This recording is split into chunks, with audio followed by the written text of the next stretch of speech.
Halilintar.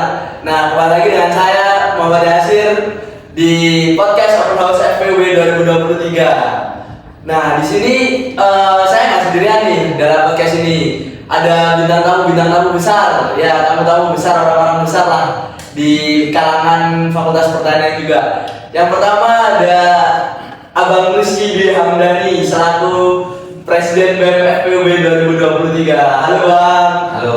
Mungkin bisa siapa dulu Bang? Penonton Bang. Halo penonton, ya saya Rizky B. Hamdani selaku Presiden BEM FPUB 2023. Nah, kemudian juga ada Bang Akbar Atmaja selaku dari perwakilan DPM FPUB 2023. Sama juga Kak, mau siapa lah? Ya, halo teman-teman Maperta semuanya. Perkenalkan, aku Akbar Atmaja, Ketua Komisi 2 DPM FPUB 2023. Nah, di sini mungkin podcast yang akan kita bawakan itu mengenai dinamika organisasi. Nah, kan kebetulan juga kan abang-abang yang sekarang ada di sini kan juga merupakan aktivis organisasi. Iya. Aktivis kampus. Nah, mungkin buat yang pertama ya, aku nanya dulu buat menurut abang tuh apa sih dinamika organisasi? Saya. Ya boleh, siapa aja Bang yang jawab dulu Bang. Oke. Menarik ya, menurut saya ini menarik ketika kita mungkin berbicara tentang dialektika, dinamika organisasi. Jadi memang yang namanya kalau kita ambil dari secara mendasar kan gitu, yang namanya dinamika, manusia ini seyogianya juga hidup dalam berdinamika kan gitu kan, dinamis kan gitu kan, karena nggak mungkin kita sebagai seorang insan ataupun seorang manusia itu hidup stuck aja gitu kan, tidak bergerak.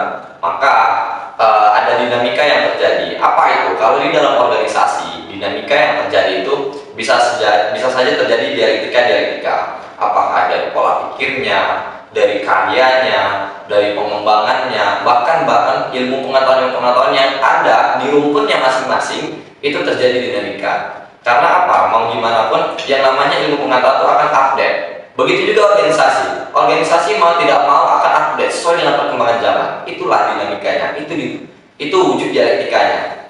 Jadi untuk bisa berangkat dari mana? Berangkatnya adalah dari pola pikir. Jadi kalau teman-teman organisasi aktif itu berangkatnya dari ide dan gagasan. Makanya sering sekali kita disebut bahwasannya kita berorganisasi untuk menjaga idealisme kita. Kan gitu. Kita yang mungkin hari ini belajar tentang ideologi, kita yang mungkin hari ini belajar tentang bagaimana kita beridea, ya kan, dengan berlandaskan ilmu-ilmu pengetahuan, logos itu tadi yang kita sering sebut, maka itulah yang mungkin akan menjaga bagaimana kita sebagai mahasiswa itu berpotensi untuk mengembangkan itu semua, kan gitu, mengembangkan semua. Nah, wujud kembangannya ada di mana? Di organisasi. Maka organisasi itu adalah pola ataupun bisa dibilang sebagai wadah. Kalau saya sih menganggapnya wadah dari muka, kan gitu kan. Wadah untuk ditempahnya mahasiswa itu untuk bisa menaikkan kualitasnya. Kurang lebih seperti itu untuk dinamika berorganisasi. Kalau menurut Bang Akbar? Oke, kalau menurut saya dinamika organisasi, pemahaman menurut saya ini adalah dinamika tadi dinamis disebutkan adalah naik turunnya organisasi. Naik turunnya organisasi bisa disebabkan oleh apa? Masalah dan juga keberhasilan menghadapi masalah tersebut.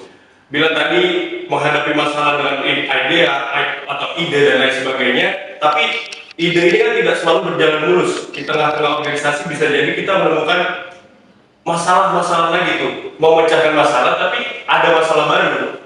Nah, disitulah ketika kalian berorganisasi pasti dituntut untuk terus berpikir dan berkreativitas. Nah, oleh karena itu saya sepakat juga dengan Mas Rizky bahwa organisasi ini itu adalah kampus yang terbuka yang mana akan menggembleng mahasiswa-mahasiswa yang ikut berorganisasi menjadi mahasiswa yang seutuhnya, yang mengerti tentang bagaimana menjalani kehidupan kampus atau akademis dan juga bagaimana menghadapi kehidupan nyata nantinya yang diwakili dalam kehidupan organisasi seperti itu. Suatu hal ya, saudara Yasir. Ini mungkin menarik ketika kita berbicara tentang pemecahan masalah sih. Iya kan? Jadi tadi saudara Akbar berkata bahwasannya organisasi itu tempatnya pemecahan masalah. Nah, organisasi mahasiswa kan juga ormawa, biasa kita sebenarnya ormawa, baik di lingkungan fakultas, universitas maupun skalanya nasional maupun internasional. Dia memiliki satu eksistensi yang tidak terbatas, kan gitu. Pemecahan masalahnya bukan hanya sekedar di lingkungan fakultas saja, atau mungkin di sekedar lingkungan kita pada hari ini, tapi pemecahan masalahnya bisa sampai taraf nasional maupun internasional, gitu. Dan itu ada powernya, dan itu didengar.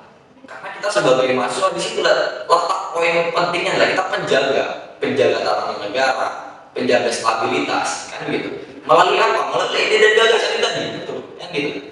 Sehingga apa?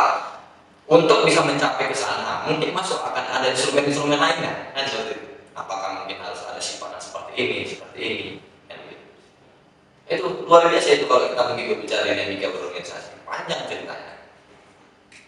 Ya berarti mungkin terkait orang masuk organisasi ini bisa dibilang juga sebagai bentuk dari peran mahasiswa dalam sosial kontrol gitu bang? Bisa jadi bukan bisa jadi, memang iya, Memang iya. kan gitu.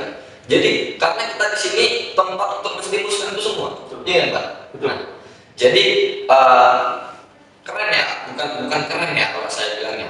Bahkan kalau bisa ini menjadi salah satu pilihan yang bisa dipilih untuk bisa mencapai ke sana semua. Karena apa? Organisasi itu bisa seperti yang sudah saya sampaikan sebelumnya, dia akan menstimuluskan, ada akses ke sana dan ada pola kritis, ada pola pikir yang mungkin dibentuk untuk sengaja dikritiskan, ya, agar bisa menjadi sosial kontrol itu tadi, baik di masyarakat, stakeholder pemerintahan, nah gitu, atau mungkin di lingkungan universitas sendiri. Betul.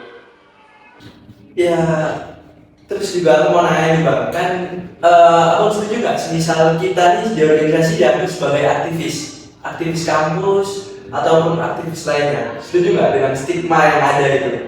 Monggo Pak. Ya. Aktivis kampus itu kan gampangnya adalah mahasiswa yang aktif. Nah, berarti ketika kalian berorganisasi itu sudah bisa dibilang sebagai aktivis kampus. Jadi aktivis kampus ini tidak selalu orang yang ikut demo saja gitu, tapi orang yang peka dan peduli atas permasalahan di lingkungan sekitarnya atau di negara sendiri atau bahkan dunia, dan dia memperjuangkan untuk bagaimana memecahkan masalah itu. Nah, itu sudah masuk aktivis kampus. Jadi misalnya nanti teman-teman Waperta itu masuk organisasi, dan organisasinya ada proker, ada program kerja dan kegiatan lainnya yang ingin memecahkan masalah di lingkungannya, ya artinya teman-teman sudah bisa dibilang sebagai aktivis kampus secara sederhana. Seperti itu kalau dari aku. Ini menarik ya. Ketika mungkin kita berbicara aktivis, yang sering kita dengar mungkin aktivis 98, ya, atau mungkin aktivis Orde Baru dan lain sebagainya. Bukan berarti ya sehingga nomenklatur itu jarang untuk kita generasi milenial ini sering muncul. Tapi saya kira nomenklatur aktivis kampus ini bisa hari ini itu bisa disematkan ataupun bisa digunakan bukan hanya sebagai orang-orang aktivis organisasi saja, gitu kan?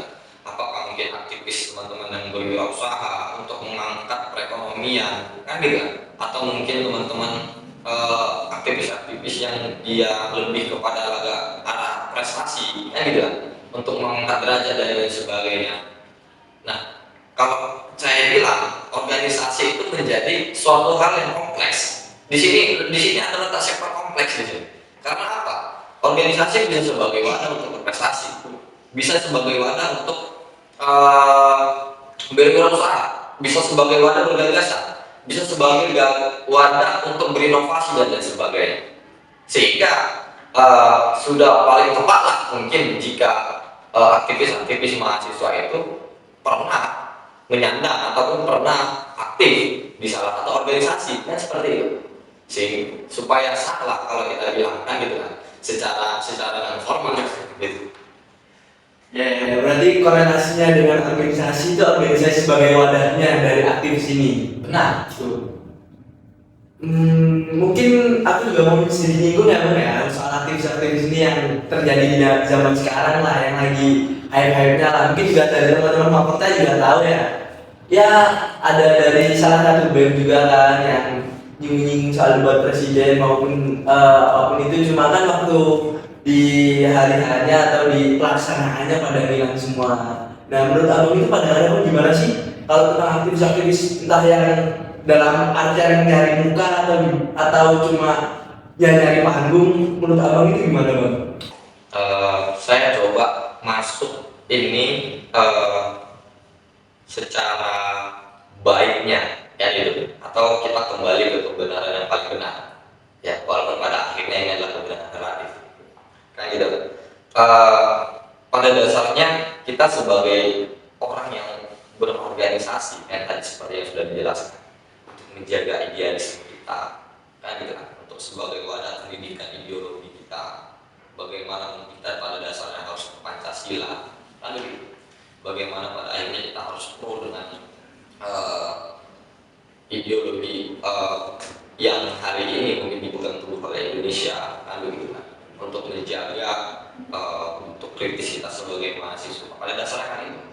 Nah, cuma dengan adanya perkembangan zaman ya, dengan adanya perkembangan zaman, mau nggak mau organisasi mahasiswa itu harus siap kan gitu, harus siap menghadapi tantangan-tantangan zaman.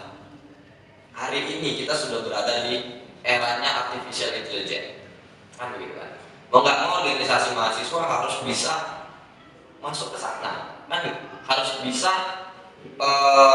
memberikan gagasan-gagasan yang lebih mengacu ke sana kan begitu kan. Nah, terkait dengan eksistensi ya, seperti yang disampaikan tadi untuk menghadapi kejadian-kejadian sebelumnya, kemudian terkait dengan kebutuhan, ada lagi mungkin momentual yang cukup baik untuk diambil. Kalau dari sisi baiknya kan kita harus mengambil ini daripada sisi beberapa banyak sisi. Kalau dari sisi baiknya ya, dengan adanya keputusan MK itu di tahun 2023 yang lalu sudah di launching, maka bisa muncullah statement seperti itu ya. Tapi apa letak poin pentingnya adalah mau ngapain di dalam. Maka dengan adanya undangan baca pres kan gitu kan, undangan terhadap mereka yang akan menjadi berkontestasi di pemilu nantinya, Pemimpin kita semua. iya, letak poin pentingnya adalah kita beradu gagasan kan gitu kan, bukan untuk mengeksiskan mereka seperti apa. Nah, maka ini bisa, organisasi bisa menjadi epicentrum itu, epicentrum untuk membedah gagasan. Kalau mungkin bahasa yang lebih kasarnya nomenklaturnya, kita bedah isi otaknya kan begitu. Kira-kira dia bisa bawa gagasan apa, terlepas dari mungkin kuatnya politiknya dia atau seperti apa kan seperti itu. Maka organisasi harus menjadi epicentrum baik dari pergerakan, epicentrum pemikiran dan lain sebagainya kan seperti itu. Nah, itu yang harus teman-teman mempertahu secara keseluruhan. Jadi supaya apa, kita bergerak itu selain daripada kuliah di kelas untuk mengembangkan ilmu pengetahuan, penelitian dan lain sebagainya, maka wujud pengembangan dan inovasinya salah satu bisa dari sini. Nah, gitu. Betul sudah, saudara. Ya, betul. Jadi terkait dengan masalah tersebut ya, saya cukup mengikutinya. Jadi kita tahu ada salah satu yang mengundang atau mengajak debat terbuka untuk menguji gagasan yang tadi dibilang. Jadi bukan secara positif kita ambil, belum tentu kan dia itu hanya mengambil eksisnya, tapi memang bisa jadi memang ini mengkaji pikiran-pikiran dari bakal calon pemimpin. Nah, untuk itu disinilah mahasiswa itu berfungsi dan juga berperan atas kemampuannya dalam berdialektika dan berpikiran untuk menggali segala hal atau segala kemampuan bakal calon ini. Jadi aku memandang yang dilakukan itu tidak salah ya. Yang dilakukan tidak salah, dan kita tahu sebagaimanapun pemimpin yang sekarang ini itu sudah beda dengan yang sebelum-sebelumnya. Dulu mungkin mereka bisa menjual janji kan, nanti kalau saya begini akan begini gitu. Tapi kan itu sudah tidak tahu. Nah, tahu di zaman-zaman ini itulah kita harus menggali gagasan mereka. Apa kita mau dibawa kemana gitu? Apalagi kita selalu mendengar generasi emas 2045. Tapi kalau kita itu diam aja, apa kita jadi emas? Bisa jadi besi karat di 2045. Karena orientasi kita pada hari ini Indonesia itu membutuhkan yang namanya ide dan gagasan inovasi, kita ini sudah pernah hampir disematkan sebagai negara yang maju. Betul.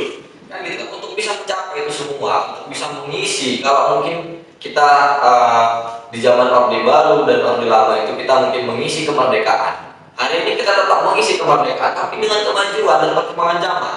Kan begitu. Maka mahasiswa lah yang menjadi pintu pertamanya, masuk menjadi tonggak utamanya. Nah, 70%, ya sempat saya baca sekilas, 70% pemuda hari ini akan menjadi pemimpin di 20 tahun ke depan, 2045, untuk bisa mencapai itu semua. Bagaimana kalau pikiran kita nggak kritis, ya semua nggak mau kritis, dilatih di sini, kan gitu. Kadang terkesan mungkin ada yang bilang ya macam-macam lah, kan begitu. Tapi secara normatif, kan gitu kan, secara mendasar, apa yang mungkin hari ini dikaji, didiskusikan, kan gitu. Ya itu adalah untuk mempersiapkan generasi-generasi muda, menjaga pola kritisnya, pola berpikirnya yang kritis, gitu kan? Menjaga idealismenya dia. Tujuannya apa? Ketika mungkin siap untuk di dalam dunia pekerjaan, dia sudah siap dengan itu semua. Nah itu. Nah ini yang menjadi menarik mungkin ketika kita berorganisasi, kan gitu. Hanya saja mungkin strategi dan taktik dalam pelaksanaannya itu yang perlu kita sesuaikan. Kalau mungkin rapat nggak harus selesai apa dan lain sebagainya, itu ya sudah diefektifkan aja bagaimana, kan begitu. Nanti kalau ingin berdialektika, ingin untuk adu argumentasi, kita berforum tersendiri. Nah hal yang seperti inilah yang mungkin pada akhirnya harus kita ubah. Nah makanya seperti saya sampaikan tadi, kan gitu kan, untuk bisa kembali kepada hal-hal yang baik, hal-hal yang positif, kita harus keluar daripada zona kultural, kan gitu kan, kulturnya organisasi yang mungkin mengikat dan dianggap kurang baik. Kita harus keluar dengan itu. Kita harus melihat perkembangan dan kebutuhan mahasiswa hari ini, gitu. Kalau memang mahasiswa hari ini dengan tuntutan yang tinggi untuk berkuliah dan lain sebagainya, kemudian berinovasi lewat artificial intelligence dan inovasi-inovasi gagasan lainnya, maka dalam hal berorganisasi kita sederhanakan, kita efektifkan, kita efisiensikan. Bagaimana? Agar apa? Agar kita bisa mengambil gagasan-gagasan lainnya, kita bisa melakukan hal lainnya. Dan saya kira sah-sah saja, ya begitu. Hari ini kita sudah mulai, sudah hampir tidak ada yang namanya perpeloncoan, kan seperti itu. Sudah hampir tidak ada yang namanya wujud senioritas yang memang menghasilkan hal-hal yang sifatnya perundungan dan lain sebagainya. Itu sudah hampir hilang, sudah bukan zamannya, kan gitu. Dan saya kira itu sangat baik untuk perkembangan organisasi. Tinggal lagi bagaimana mungkin kita harus survive. Maka untuk bisa mencapai itu semua, perkaderan harus ada regenerasi di situ. Nah, di situ. Nah itulah kenapa Makorta harus berorganisasi. Ada akhirnya seperti itu. Ya tapi mungkin aku juga sedikit nyinggung ya Bang, ya kan mungkin lagi rame juga di sini tuh sekarang tuh minat dari teman-teman Maperta atau bahkan juga bisa dibilang mahasiswa tuh terkait organisasi tuh semakin tahun semakin berkurang Bang. Jadi kayak apa ya, menurutku kayak dengan apa yang Abang katakan dan Apa yang terjadi? itu kayak berbanding terbalik banget Bang. Oke, mungkin hari ini program pemerintah itu sangat banyak. Ada Merdeka Belajar, ada Merdeka, ada MBKM. Kemudian ada lagi kalau di Universitas Brawijaya itu ada MMD. Kemudian ada program. Ini menjadi suatu gagasan baru. Justru kalau kita memandang lain dengan adanya ke program ini dan adanya memposisikan organisasi, itu menjadi suatu orientasi baru sebagai organisasi, sebagai mahasiswa organisasi itu menjadi orientasi baru. Dan ini kalau kita mengambil dari sisi ide dan gagasannya, ini menjadi peluang untuk kita, kan gitu. Di beberapa fakultas atau mungkin di beberapa tempat, ya organisasi mahasiswa itu sudah bisa dikonversi SKS, sudah bisa direkomendasi, nggak peluang, kan gitu. Cuma memang kita bukan letak daripada prosesnya, di mana ada program baik dengan kriteria yang baik, ya. Kemudian organisasi bisa masuk ke sana untuk menyamakannya, kan gitu kan? untuk bisa survive di dalamnya. Wah, itu luar biasa. Kan gitu. Itu organisasi harus dituntut itu. Nah, sekarang dalam masa peralihan ini, kita yang berada duduk hari ini di sini harus bergagasan dan berpikir untuk bisa mencapai ke sana. Kurang lebih seperti itu. Aku nambahinnya. Jadi menyoroti memang sebagian besar orang bilang alasan kenapa sekarang ini minat organisasi di mahasiswa turun itu adalah karena tadi banyaknya pilihan program yang bisa diikuti oleh mahasiswa. Tapi kalau aku sendiri lebih menyoroti kepada organisasinya itu. Bagaimana organisasi ini melakukan penyesuaian dengan zaman. Nah, kita tahu bahwa di zaman sekarang ini anak-anak atau mahasiswa lebih memilih hal-hal yang pasti. Contoh kayak magang, sudah pasti itu pengalamannya. Itu sudah dikelola oleh perusahaan. Tapi kalau organisasi kan tidak. Nah, inilah bagaimana si organisasi ini bisa meyakinkan bahwa ketika mahasiswa itu masuk ke dalam organisasi ini memang konkret itu. Mereka akan dapat ilmu dan pengalaman yang jelas, kemudian sertifikat yang diakui. Itu bisa dilakukan bagaimana? Kita sudah banyak peluangnya di zaman ini, bahkan dari tahun-tahun sebelumnya kita sudah kenal namanya LinkedIn. Benar. LinkedIn itu kan sangat mudah untuk diketahui oleh perusahaan. Jadi untuk di zaman ini organisasi itu minimal harus punya LinkedIn supaya mahasiswa tuh ingin gitu untuk ikut. Oh, ini sudah jelas di LinkedIn-nya. Jadi nanti ketika dia ikut bisa dilihat oleh misal HRD, pengalaman di sini, kegiatan organisasinya ini itu. Yang kedua, sekarang apa-apa tuh dilihat lewat sosial media. Nah, oleh karena itu bagaimana meningkatkan organisasi juga dengan membranding organisasinya sebaik mungkin, tapi bukan artinya bikin konten semenarik mungkin tapi kosong, bukan kayak gitu. Tapi bikin konten yang menarik dan juga berisi, sehingga ketika orang melihat, oh ini organisasi kosongan nih.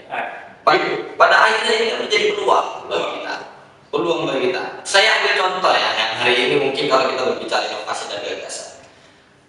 Awal tahun 2023 lalu, itu universitas mengeluarkan kegiatan yang namanya MMD 1000 Desa.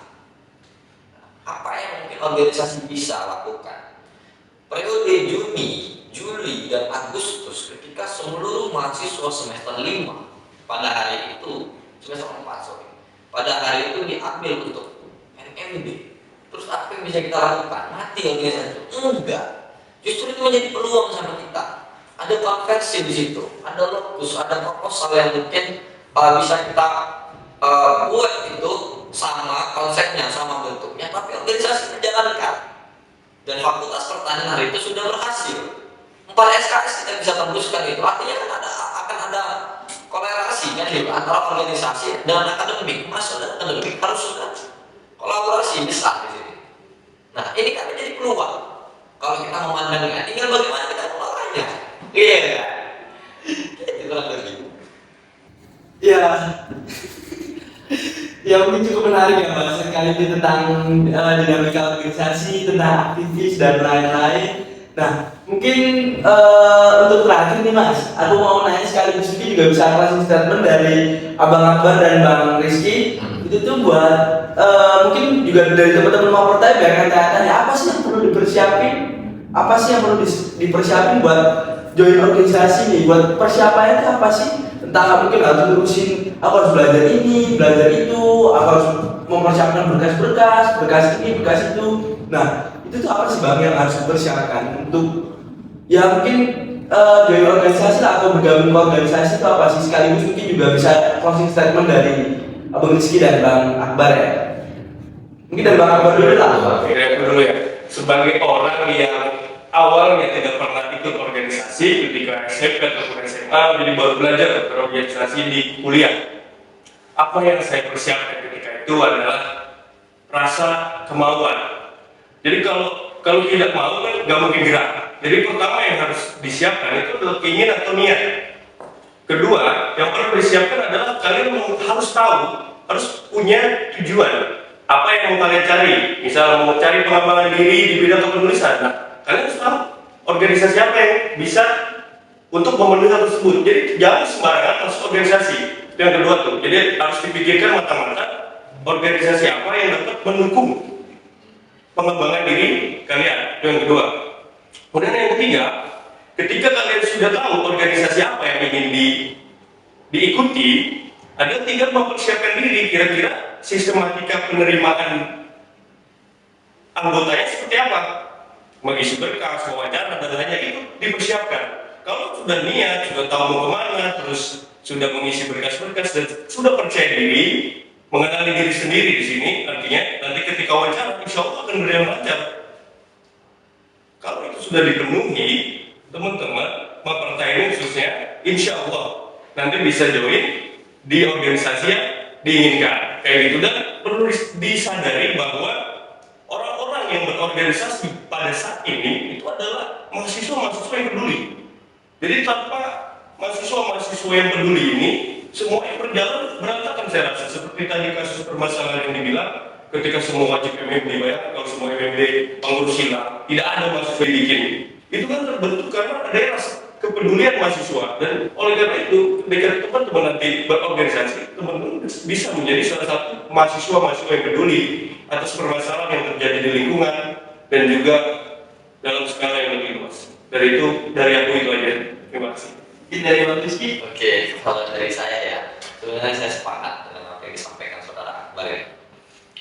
Bahwasannya ini ya, tujuan orientasi kita berada di dalam itu harus tahu. Paling tidak kita tahu kita mau ngapain di dalam, kan begitu. Nah, di dalam beberapa momen terkadang saya buat pencapaian.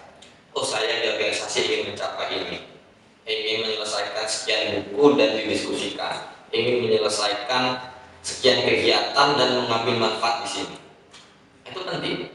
Sehingga apa yang kita cari itu kita bisa batasin dan kita bisa melakukan hal-hal lain. Tentunya kita tidak bisa melupakan akademik kita, kan begitu.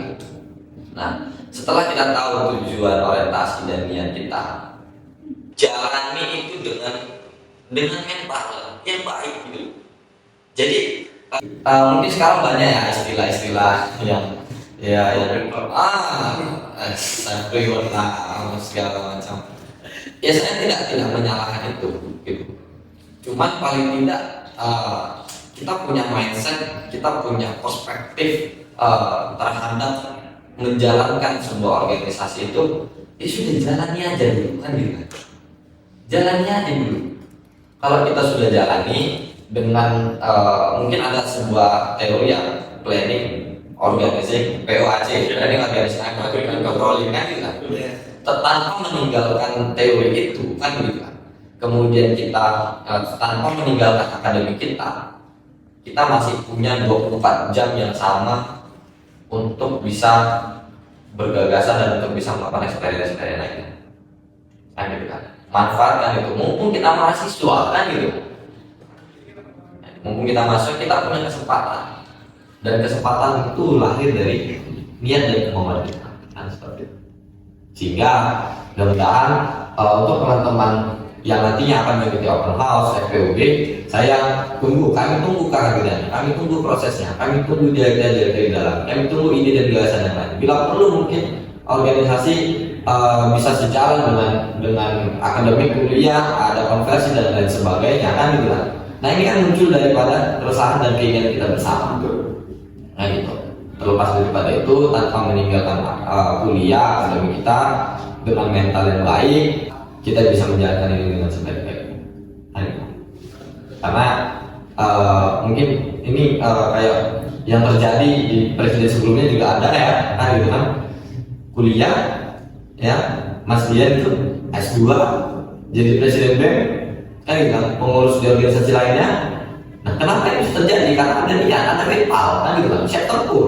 Nah, ini yang harus bisa ditiru, yang hal-hal baik seperti ini lah yang harus bisa ditiru oleh seluruh mahasiswa, kan begitu. Kalau semua mahasiswa bisa begini, wah, kualitas kita luar biasa. Negara maju Lah, luar biasa kualitas kita. Nah, bukan hanya ekonomi dan yang tidak, ini semua naik bisa jadi kan. Kurang lebih seperti itu dari saya. Nah itu mungkin pesan-pesan dari Kak Akbar selaku Ketua Komisi 2 Dewan Perwakilan Mahasiswa FPUB dan Kak Rizky Dihamdani selaku Presbem FPUB 2023. Nah mungkin untuk episode kali ini kita cukupkan dulu. Nah, aku tunggu nih teman-teman sekalian, teman-teman yang lain nih, teman-teman Maperta nih, maba angkatan Laskar Chandra di Muka. Aku tunggu nih di Open House FPW 2023. Aku tunggu kehadirannya, maupun jika ada podcast episode lain, aku tunggu tuh kehadiran kalian semua. Aku juga tunggu kalian di organisasi yang kalian mau. Cari apa yang kalian mau, kuatkan mental kalian, siapkan mental kalian, dan jadilah orang. Nah, mungkin ada sedikit, ya aku sedikit menyampaikan ya buat teman-teman sekalian, itu terlalu sia-sia jika seorang insan akademis itu tidak menciptakan sebuah karya untuk menjadi insan pencipta, dan terlalu sombong jika seorang insan akademis tidak mewakafkan dan mengabdikan dirinya kepada masyarakat sebagai insan pengabdi. Nah, mungkin cukup sekian. Luar biasa. Ya, cukup sekian podcast kali ini. Ya, saya selaku moderator atau pematik atau apapun itu, selaku pembawa acara, pamit undur diri. Dari Kak Rizky juga pamit undur diri, dari Bang Akbar juga pamit undur diri. Wassalamualaikum warahmatullahi wabarakatuh. Waalaikumsalam. Warahmatullahi wabarakatuh. See you.